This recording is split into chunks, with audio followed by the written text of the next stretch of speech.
పార్వతి, రాధ, ఎన్నాళ్లయింది మిమ్మల్ని చూసి. ఎలా ఉన్నారు? అన్నయ్య బాగున్నారా? బాగున్నానమ్మా. మీరిక్కడున్నారని తెలుసుకోవడానికి మా తల ప్రాణం తోక్కొచ్చిందనుకో.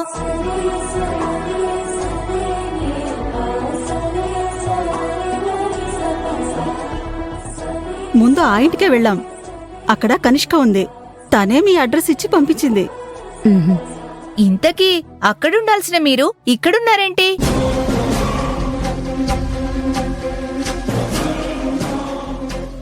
అయ్యో, మిమ్మల్ని నిల్చోబెట్టే మాట్లాడేస్తున్నాను. రండి కూర్చోండి. అమ్మా అభి, టీ తీసుకురా అమ్మా. వేదా, ఇప్పుడు కూర్చుని మాట్లాడే తీరిక లేదు. అవతల చాలా పనులున్నాయి. ఇంతకీ ఏంటి విశేషం? అంత వెతుక్కుంటూ వచ్చారంటే పెద్ద విషయమే అయ్యుంటుంది. అదేంటో చెప్పండి. అవును వేదా, మనకి వయసులో సరదాలు ఇంకేముంటాయి? మనవళ్లతో ఆడుకోవడం, వాళ్ళు పెద్దవాళ్ళవుతుంటే పొంగిపోవడం.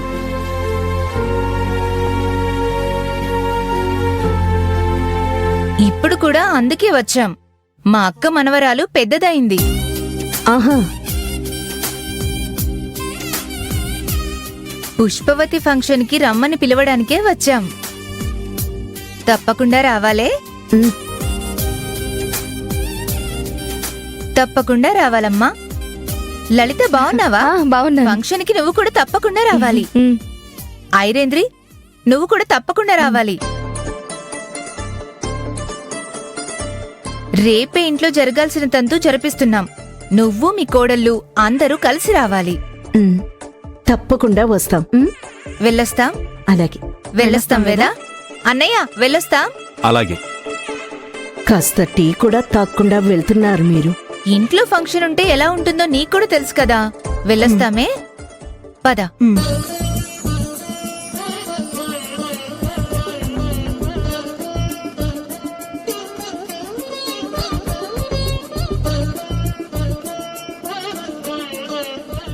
వేద, మన ఆస్తులు పోయాక మన బంధువులెవరూ మనల్ని పట్టించుకోలేదు. అసలు ఏ శుభకార్యానికి కూడా పిలవలేదు. ఇప్పుడు ఇంత హఠాత్తుగా మనం గుర్తొచ్చామంటే ఏదో కారణం ఉండే ఉంటుందనిపిస్తుంది. ఏదేవైనా మనల్ని వెతుక్కుంటూ వచ్చి మరీ ఆహ్వానించారు. నేను కూడా ఇలాంటి ఫంక్షన్స్కి వెళ్ళి చాలా రోజులైంది. నా కోడల్ని తీసుకుని వెళ్ళి అందరికీ పరిచయం చేయొచ్చు. మన బంధువుల్ని కూడా కలిసినట్టుంటుంది. అందుకే తప్పకుండా వెళ్ళాలండి. అభిరామ్మా, రా రా రాహుల్.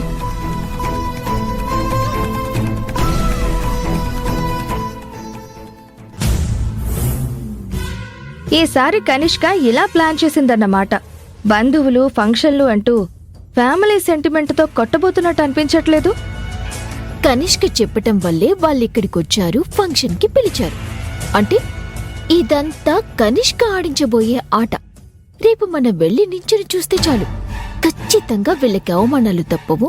దాంతో మనకి కావలసినంత వినోదం దొరుకుతుంది.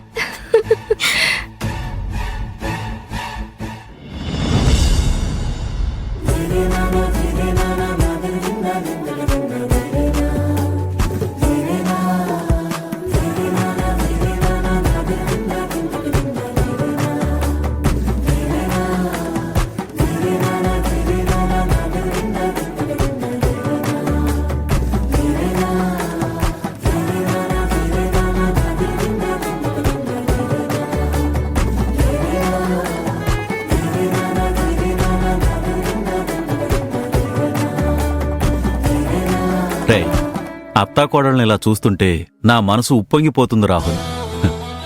అసలు నా కళ్ళని నేనే నమ్మలేకపోతున్నాను. ఏది, ఒకసారి నన్ను గిల్లు. నాన్న,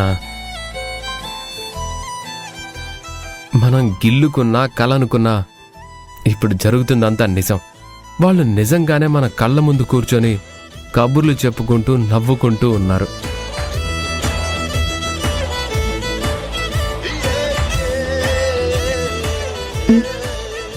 ఏంటండి, మీ తండ్రి కొడుకులేవో మంతనాలు చేస్తున్నట్టున్నారు? ఏం లేదు వేదా, మిమ్మల్ని ఇలా చూస్తూ ఉంటే అది కళా నిజమా తెలియట్లేదు అంటున్నాను. మనం ఊహించని పరిణామాలు మన కళ్ల ముందే హఠాత్తుగా జరిగితే నమ్మడానికి కొంచెం కష్టమేలేండి మావయ్య. కానీ అదే నిజం. అమ్మా, మిమ్మల్ని ఇలా చూస్తూ ఇంత ఆనందం కలుగుతుంటే ఎవరి దిష్టి తగులుతుందో అనిపిస్తుంది.